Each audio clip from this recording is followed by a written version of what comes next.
Good morning, everyone. Today we will see the effect of solvent on nucleophile. Means we will see the interaction between nucleophile and the solvent. Now see the first, the polar protic solvent. Now before this, just see in a reaction, if we have a reagent like NaCl, we have to conduct a reaction in which we just assume that we have some Rx group and we put NaCl along with the water and the product will convert into Cl plus NaX. Okay, so what will happen? Since in the beaker we will have the reactant as well as solvent, the major first compound available in major amount will be the solvent. Then we will have reactant and we will have reagent. Now see what will happen. The reagent will dissociate into Na plus and Cl minus. Okay, now we'll see what will the effect of solvent. What will the effect of solvent? This is the solvent and we are considering water as a solvent. Okay, so we'll see the effect of solvent on the reagent. So I'm moving this part. Now we will see what will happen to Na plus and Cl minus. So in the beaker we will have we will have Na plus and another we will have Cl minus. We have two ions, one is Na plus and Cl minus. Now just assume we have water is a dipole, water is a di मतलब polar molecules. पढ़ रखा है आपने water क्या होता है polar molecules होता है। अब पोलर मॉलिक्यूल्स के अंदर हमने आयन डाला है। तो अब ये बताओ कि वंडरवॉल इंटरेक्शन पढ़ा था, there are 5 type of van der Waals interaction. उसमें आपने पढ़ा होगा आयन डाइपोल इंटरेक्शन, पढ़ा है कि अगर एक पोलर सॉल्वेंट में एक पोलर मॉलिक्यूल्स में हमने केटायन या एनायन आयन को रखा तो क्या होता है, वो आयन एंड सॉल्वेंट के बीच डाइपोल के बीच में इंटरेक्शन जनरेट होता है। वो स्मॉल इंटरेक्शन क्या वीक फोर्स जनरेट करते हैं, उसी वीक फोर्स को हम लोग वंडरवॉल फोर्स करते हैं। That is one type of van der Waals force. Clear है? तो मतलब जब इस आयन को हम वाटर के सॉल्वेंट में रखेंगे तो क्या करेगा, वाटर जो कि पोलर है वो इसके साथ weak van der Waals force weak van der Waals bond form करेगा, मतलब वीक वंडरवॉल फोर्स एग्जिस्ट करेगा। क्लियर है? और फोर्स को हम लोग क्या बोलते हैं, बॉन्ड बोलते हैं। तो एक वीक वंडरवॉल बॉन्ड का फॉर्मेशन हो जाएगा इसके अंदर। तो देखिए किस किस तरह से होंगे। जैसे वाटर है हमारे पास, तो इसके सराउंडिंग में जो वाटर अवेलेबल है, the oxygen atom will have minus delta charge and hydrogen will have plus del charge, and we have plus charge plus having minus del minus in their neighborhood. What will happen, it will have a small weak force of attraction will exist between Na plus and O del minus। Correct है? Oxygen पे जो delta minus है और sodium पे जो plus charge, इन दोनों के बीच में क्या होगा, एक वीक वंडरवॉल इंटरेक्शन जनरेट करेगा, एक weak interaction force of attraction exist करेगा। उसी वीक फोर्स ऑफ अट्रैक्शन को हम लोग क्या बोल रहे हैं कि एक one type of van der Waals force. Clear है? तो चलो, तो ये अब क्या है, अगर सॉल्वेंट को देखें तो इनफाइनाइट नंबर में सॉल्वेंट अवेलेबल है, इसके चारों ओर बहुत सारे सॉल्वेंट होंगे। तो ये बहुत सारे सॉल्वेंट मॉलिक्यूल से वीक वंडरवॉल फोर्स बना के एग्जिस्ट करेगा। क्लियर है? तो मैं उसी चीज को लिख देता हूं यहाँ पे, दिस वन एंड दिस। तो यहाँ पे भी माइनस डेल, ये पार्ट ऑक्सीजन को रिप्रेजेंट कर रहा है, बाकी दोनों हाइड्रोजन। तो यहाँ भी माइनस डेल और यहाँ भी माइनस डेल। तो यहाँ पे इंट्रैक्शन हुआ, तो फर्स्ट इंट्रैक्शन, तो पहले तो कुछ इंट्रैक्शन इस टाइप के होंगे कि मॉलिक्यूल्स बहुत सारे होंगे तो बहुत सारे लेयर वाइज आएंगे ये। तो दूसरा देखो एक यहाँ पे मॉलिक्यूल्स की,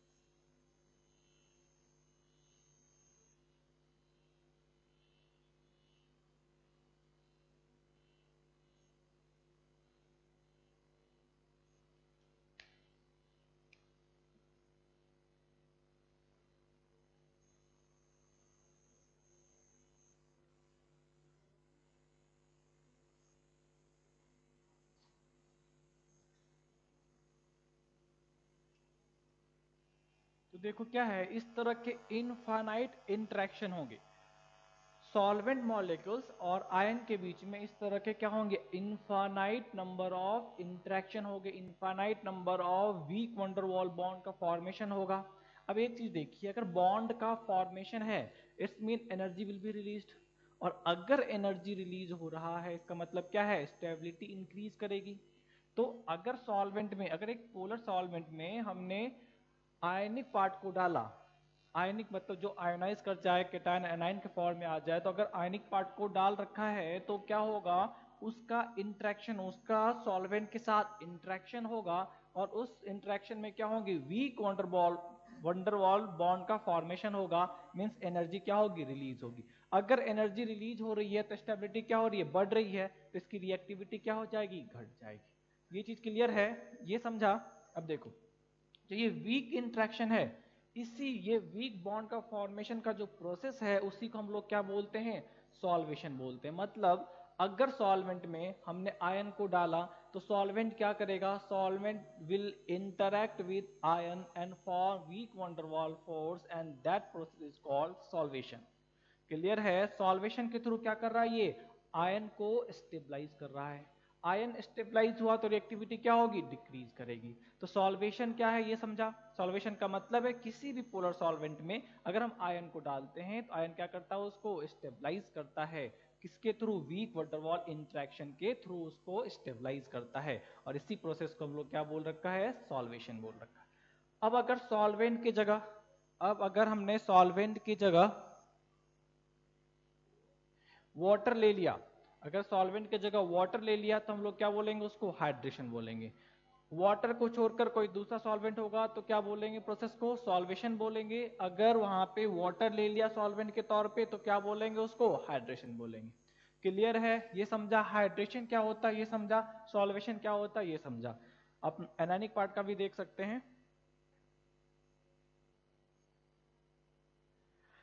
तो देखिए, ये solvation of cation and this is the solvation of anion. Clear है। तो सॉल्वेशन क्या बताया, लेयर वाइज लेयर होता जाएगा, जितना ज्यादा इंटरेक्शन होगा उतना ज्यादा एनर्जी रिलीज होगी और स्टेबिलिटी क्या होगी, उतनी ही ज्यादा होगी। अभी तो एक्सटेंट ऑफ सॉल्वेशन क्या बताया, लेयर बाय लेयर होगा। एक फर्स्ट लेयर, ये देखो जो हमारा पहला वाला दिख रहा है, ये इस वाले में देखो, this is the first layer, ये क्या हो गया सेकेंड लेयर, ये क्या हो गया थर्ड लेयर। इसी तरह लेयर क्या होगा, बढ़ता चलेगा। क्लियर है। तो जो कैटायन आयन, जो आयन है हमारा, जो जितना स्ट्रांग होगा, स्ट्रांग होने का मतलब अगर उसके पास चार्ज ज्यादा होगा तो ज्यादा दूर तक के मॉलिक्यूल्स को अट्रैक्ट कर सकता है। अगर साइज छोटा होगा तो चार्ज क्या होगा, कंसंट्रेटेड होगा, मतलब सरफेस चार्ज डेंसिटी क्या होगी, ज्यादा होगी। और सरफेस चार्ज डेंसिटी ज्यादा होगी तो भी वो क्या होगा, दूर तक मॉलिक्यूल्स को, मॉलिक्यूल से इंटरेक्शन कर सकता है। ये चीज क्लियर है। मैंने क्या बताया, हाइड्रेशन, जो हाइड्रेशन या सॉल्वेशन जो होता है वो लेयर पर लेयर होता है, एक लेयर फिर दूसरा लेयर फिर तीसरा लेयर, इस तरह से इंक्रीज करता चलता है। किस पे डिपेंड करेगा ये डिपेंड करेगा कि हमारा एनायन या कैटायन, जो आयन है वो कितना ज्यादा स्ट्रांग है। अगर आयन पे चार्ज ज्यादा है मतलब फोर्स ऑफ अट्रैक्शन क्या होगा, ज्यादा होगा। तो ज्यादा फोर्स ऑफ अट्रैक्शन अगर ये लगाता है तो ज्यादा दूर तक मॉलिक्यूल्स को, ज्यादा दूर तक के मॉलिक्यूल से इंटरेक्शन कर सकता है। अगर ज्यादा दूर तक के मॉलिक्यूल से इंटरेक्शन कर सकता है तो नंबर ऑफ लेयर क्या होंगे, ज्यादा होंगे। क्लियर है, क्लियर है, ये बात समझा। दूसरा बताया, अगर साइज छोटा है, अगर साइज छोटा है, जैसे मैं बोलूं कि यहाँ पे F minus N C L minus, तो चार्ज डेंसिटी, चार्ज दोनों पे देखो -1 ही है, मगर एक का साइज क्या है, काफी बिगर है, दूसरे का साइज क्या है, काफी छोटा है। साइज छोटा है तो सरफेस चार्ज डेंसिटी यहाँ पे क्या होगा, ज्यादा होगा। सरफेस चार्ज डेंसिटी ज्यादा होगा मतलब ये क्या है, ज्यादा दूर तक के मॉलिक्यूल्स को अट्रैक्ट कर सकता है। चार्ज कंसंट्रेटेड है तो ज्यादा दूर तक फोर्स ऑफ अट्रैक्शन अप्लाई कर सकता है। और यहाँ पे चार्ज क्या है, डिस्पर्स हैं, तो सरफेस चार्ज डेंसिटी क्या हो जाएगा, कम हो जाएगा। और सरफेस चार्ज डेंसिटी कम होगा तो इंटरेक्शन मॉलिक्यूल, दूर तक के मॉलिक्यूल्स को अट्रैक्ट करने की टेंडेंसी क्या हो जाएगी, इसकी कम हो जाएगी। क्लियर है, ये बात समझा। अब देखिए इस वाले को कि ये जो रेडियस है यहां से लेकर के यहाँ का जो डिस्टेंस है, मतलब कितने एक्सटेंट तक हाइड्रेशन हो रहा है, उसी को हम लोग क्या बोलते हैं, हाइड्रेटेड रेडियस। क्लियर है, हाइड्रेटेड रेडियाई का मतलब क्या हो गया कि कितने एक्सटेंड, कितने दूर तक वो लेयर फॉर्म कर सकता है या कितने दूर तक के मॉलिक्यूल से इंटरेक्ट कर सकता है, that is their hydrated radius. अब देखो अगर हाइड्रेटेड रेडियस बढ़ता चलेगा, हाइड्रेटेड या सॉल्वेटेड भी बोल सकते हैं, अगर वाटर नहीं है तो तब क्या बोलेंगे, सॉल्वेटेड रेडियस। तो अगर रेडियस बढ़ रहा है इसका मतलब क्या है, अब इस एनायन की साइज क्या हो रही है, इंक्रीज हो रही है। अब अगर मैं सॉल्वेंट में देखूंगा तो Cl का एक्चुअल साइज क्या था, ये था, बट अभी साइज क्या दिखेगा, इतना बड़ा साइज दिखेगा। अब अगर Cl को, अगर यहाँ पे polar aprotic solvent, polar protic solvent नहीं होता, अगर नॉन पोलर सॉल्वेंट होता तो Cl मॉलिक्यूल्स मूव कर सकता था, इतना बिगर साइज मूव करता बस। बट अभी अगर मूव कराऊं तो क्या होगा, ये पूरा लेयर साथ चलेगा, ये तो ये पूरा जो उसका स्ट्रक्चर है, पूरा जो लेयर है वो पूरा इसके साथ क्या होगा, साथ साथ मूव करेगा। अरे करेगा या नहीं, तो अगर ये पूरा साथ साथ मूव कर रहा है तो हम कह सकते हैं कि अगर हाइड्रेटेड रेडियस इंक्रीज कर रहा है तो आयन का साइज भी क्या हो रहा है, इंक्रीज कर रहा है। ये बात समझा। हाइड्रेशन और सॉल्वेशन में क्या होता है, आयन का इफेक्टिव साइज इंक्रीज कर जाता है। क्यों इंक्रीज कर जाता है, क्योंकि वीक इंटरेक्शन की वजह से number of molecules layer by layer इससे क्या होते हैं, कनेक्ट हो जाते हैं। अब अगर इसको मूव करना है तो पूरे मॉलिक्यूल्स को क्या होगा, एक साथ मूव करना पड़ेगा। ये मूव करेगा तो ये सभी को अपनी तरफ अट्रैक्ट करके लेकर के बढ़ता चलेगा। क्लियर है, तो इसलिए हमने क्या बोला कि इसका साइज इंक्रीज कर जाता है, मतलब आयन का इफेक्टिव साइज क्या होगा, इंक्रीज कर जाएगा। अब देखिए हाइड्रेशन, तो हाइड्रेशन किस किस पे डिपेंड करता है,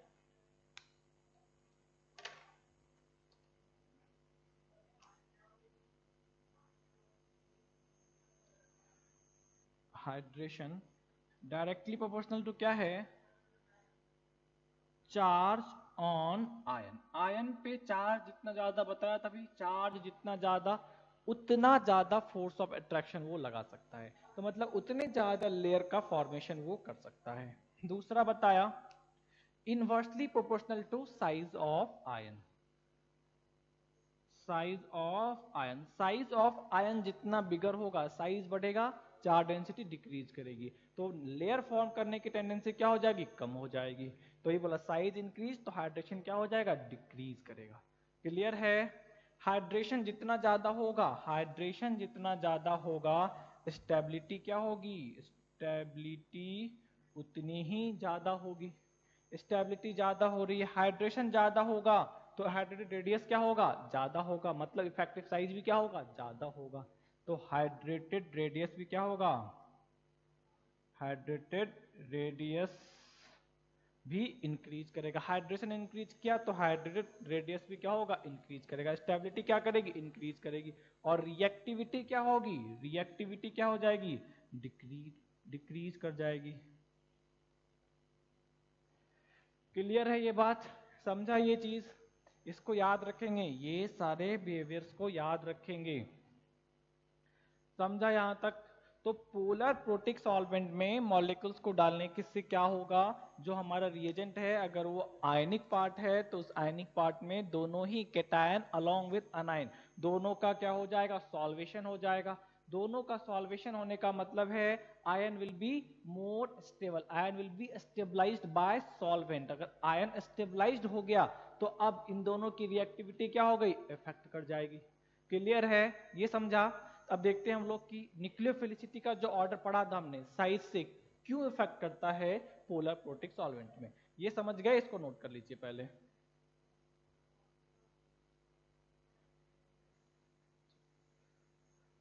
तो आज इस पे देखिए, न्यूक्लियोफाइल ने बताया था सेकेंड स्टेप, सेकेंड पॉइंट जो लिखवाया था उसमें साइज ऑफ एटम, तो मैंने बताया था कि साइज ऑफ एटम इंक्रीज करेगा, तो न्यूक्लियोफिलिसिटी का ऑर्डर क्या होता है, इंक्रीज करता है in case of polar solvent.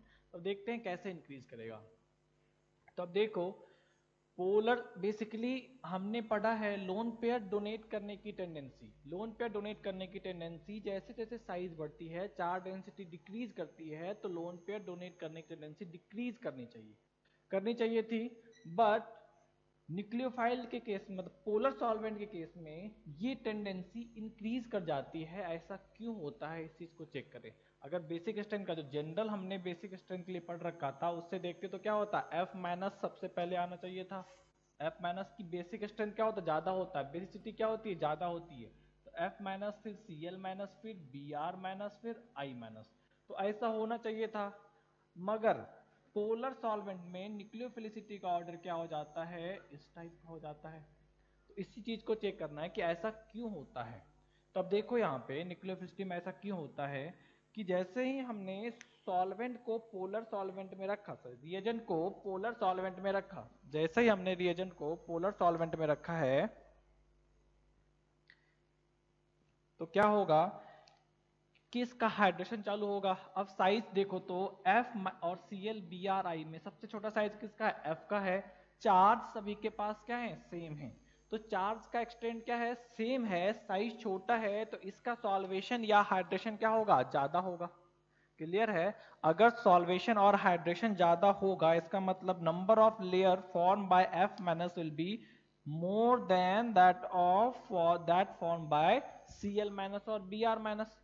ज्यादा नंबर ऑफ लेयर फॉर्म कर रहा है ये, इसका मतलब क्या हो गया कि इसका हाइड्रेटेड रेडियस क्या होगा, काफी बिगर होगा, बिगर साइज का होगा, बढ़ता चलेगा। क्लियर है। वहीं पे Cl में चलेंगे तो Cl का साइज बड़ा है, बिगर है, F माइनस से ज्यादा है, तो number of layer form by Cl minus will be less than number of layer form by F minus. तो अगर कम लेयर फॉर्म कर रहा है ये, तो हम कह सकते हैं कि इसका जो इफेक्टिव साइज है, इसका जो इफेक्टिव साइज है वो F माइनस के इफेक्टिव साइज से थोड़ा सा कम रह जाएगा। क्लियर है। वहीं पे Br वाले पे चलेंगे तो इसका साइज क्या होगा, इससे भी थोड़ा सा कम होगा, थोड़ा सा छोटा रह जाएगा ये वाला। तो अब देखो तो साइज का ऑर्डर क्या हो गया, सबसे ज्यादा साइज, सबसे बड़ा बिगर साइज किसका हो गया, F माइनस का, फिर इस वाले का, फिर इस वाले का। अब वंडरवॉल इंटरेक्शन किया, वंडरवॉल इंटरेक्शन किया, बॉन्ड बनाया, बॉन्ड बनाने से अगर बॉन्ड ज्यादा बन रहा है ये, तो स्टेबिलिटी हम क्या बोले इसका, इसकी स्टेबिलिटी काफी ज्यादा हो जाएगी। अब स्टेबिलिटी ज्यादा हो जा रही है तो रिएक्टिविटी क्या हो जाएगी, यहाँ पे कम हो जाएगी। क्लियर है। सीधी सी बात है कि ये बिगर साइज है, इसका बिगर साइज का मतलब ही क्या हो गया, ज्यादा नंबर ऑफ वंडरवॉल इंटरेक्शन। अगर नंबर ऑफ वंडरवॉल इंटरेक्शन ज्यादा है तो स्टेबिलिटी F माइनस की क्या हो गई, Cl माइनस और Br माइनस से ज्यादा हो गई, और अगर ज्यादा स्टेबल है तो इसके रिएक्ट करने की टेंडेंसी क्या हो जाएगी, कम हो जाएगी। क्लियर है। दूसरा अगर प्रैक्टिकली देखें तो हमने बताया था nucleophilicity is attacking on carbocation, carbocation पे अटैक करने की बात है। अब देखो कार्बोकैटायन पे अटैक करना है तो हर एक न्यूक्लियोफाइल को क्या होता है, मूव करके जाना पड़ता है वहां पे अटैक करने के लिए, दूसरे को मूव करके जाना पड़ेगा, तीसरे को मूव करके जाना पड़ेगा। सेम ही चीज है, उसको हमने फिजिकली फिजिकली देखे कि कैसे हो रहा है ना, सॉल्यूशन के अंदर कैसे हम विजुअलाइज करने का प्रयास कर रहे हैं कि सॉल्यूशन के अंदर हो कैसे रहा होगा। तो हमने क्या बोला कि कार्बोकैटायन है और कार्बोकैटायन कहीं अवेलेबल होगा सॉल्वेंट में, तो हर एक न्यूक्लियोफाइल जो है वो क्या होगा, उसके पास जाएगा तभी जाकर के अटैक कर सकता है ना। तो अब देखो मूव करने की टेंडेंसी देखो तो इसका साइज सबसे बिगर है, तो मूव कर पाने की टेंडेंसी क्या होगी, सबसे कम हो जाएगी। इसका साइज इससे छोटा, तो इससे मूव करने की, इसकी मूव करने की टेंडेंसी अभी क्या होगी, इस वाले से ज्यादा हो जाएगी। आगे चला तो इसका और भी छोटा, तो इसके मूव करने की टेंडेंसी क्या होगी, इससे भी ज्यादा होगी। क्लियर है।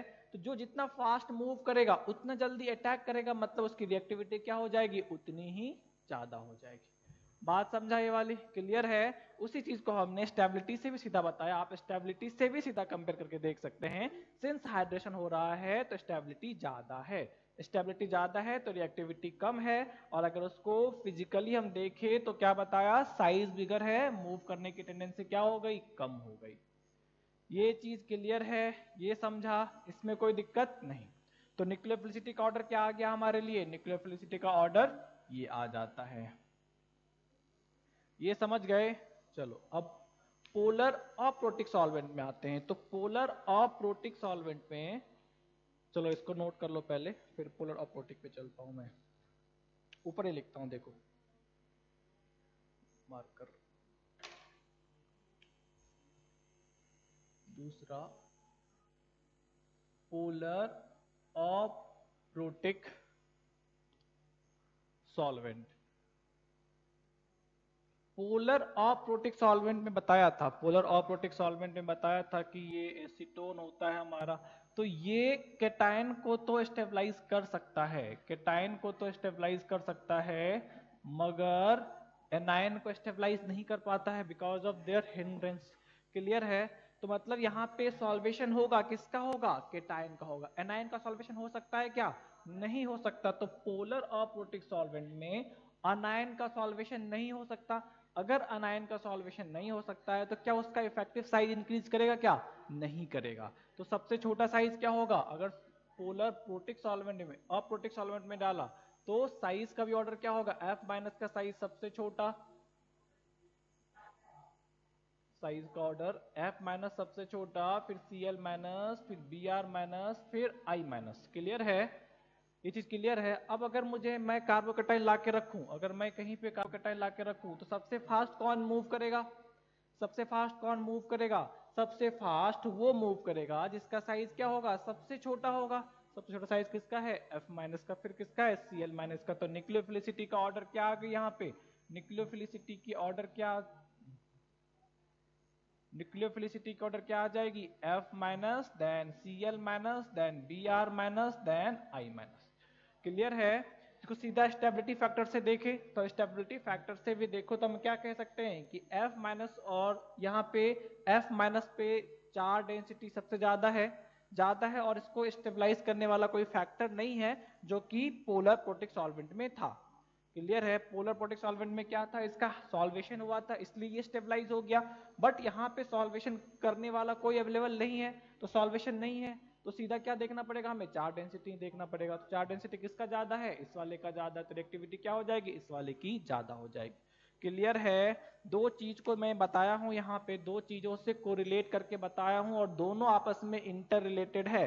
पहला हमने बताया कि स्टेबिलिटी ऑफ अनायन, अनायन की स्टेबिलिटी किससे रिलेटेड है? सॉल्वेशन से रिलेटेड है। पोलर प्रोटिक, पोलर अप्रोटिक दोनों में ही सॉल्वेशन से रिलेटेड है। पोलर प्रोटिक में सॉल्वेशन होता है, पोलर अप्रोटिक में सॉल्वेशन नहीं होता है। क्लियर है?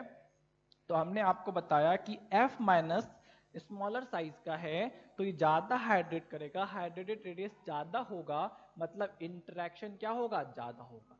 अगर इंटरेक्शन ज्यादा होगा तो दो चीज कह सकते हैं, ज्यादा इंटरेक्शन हो गया मतलब स्टेबिलिटी काफी ज्यादा, तो रिएक्ट करने की टेंडेंसी कम, यहां से भी आंसर आ गया।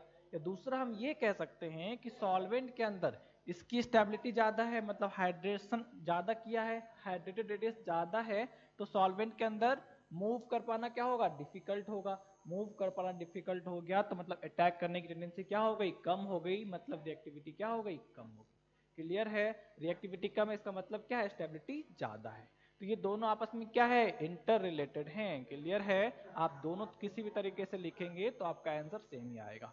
उसी तरह F माइनस में चला तो F माइनस में बताया, यहाँ पे देखो, यहाँ पे सॉल्वेशन करने वाला कोई नहीं है, कोई नहीं है, तो अब स्टेबिलिटी के लिए जो हमने बेसिक पढ़ रखा था वही होगा। तो स्टेबिलिटी में F माइनस पे चार्ज डेंसिटी सबसे ज्यादा है तो सबसे कम स्टेबल है। अब इसको स्टेबलाइज करने वाला कोई है नहीं, मगर पोलर प्रोटिक सॉल्वेंट में स्टेबलाइज करने वाला था। यहाँ कोई स्टेबलाइज करने वाला नहीं है, मतलब इसकी रिएक्टिविटी जैसे थी वैसे ही रहेगी अभी। क्लियर है? क्लियर है? तो स्टेबिलिटी कम है तो रिएक्टिविटी ज्यादा। या उसी को दूसरा चीज क्या बोला कि स्टेबिलिटी रिएक्टिविटी ज्यादा क्यों है? क्योंकि चार्ज डेंसिटी ज्यादा है, और चार्ज डेंसिटी ज्यादा क्यों है? क्योंकि साइज छोटा है। साइज छोटा है इसका मतलब क्या हो गया? आसानी से मूव कर सकता है, और अगर ये आसानी से मूव कर सकता है तो अटैक करने की टेंडेंसी क्या हो जाएगी? ज्यादा हो जाएगी। क्लियर है? ये बात समझा? समझ गए? आप इसको सीधा ऐसे भी याद रख सकते हैं कि इसमें जो साइज है, effective size increase, effective size F से I के तरफ डिक्रीज करता है, मूव करने की टेंडेंसी डिक्रीज करेगी, इंक्रीज करेगी, सॉरी, मूव करने की tendency left to right, sorry, top to bottom increase करेगी, और मूव करने की टेंडेंसी इंक्रीज करेगी तो रिएक्टिविटी या न्यूक्लियोफिलिसिटी इंक्रीज करेगी। इस वाले में साइज का ऑर्डर क्या हो जाता है? इस वाले में इफेक्टिव साइज का ऑर्डर सेम होता है जो एक्चुअल साइज का होता है। F माइनस की साइज सबसे छोटा, अगर साइज सबसे छोटा है तो अटैक करने की टेंडेंसी सबसे ज्यादा। क्लियर है? तो टॉप टू बॉटम चलेंगे तो न्यूक्लियोफिलिसिटी क्या हो जाएगी? यहाँ पे डिक्रीज कर जाएगी। क्लियर है? समझा? तो polar protic and polar aprotic में न्यूक्लियोफिलिसिटी का ऑर्डर डिफरेंट क्यों आता है, आप उस चीज को यहाँ पे समझ सकते हैं। क्लियर है? चलिए नोट कीजिए इस वाले को।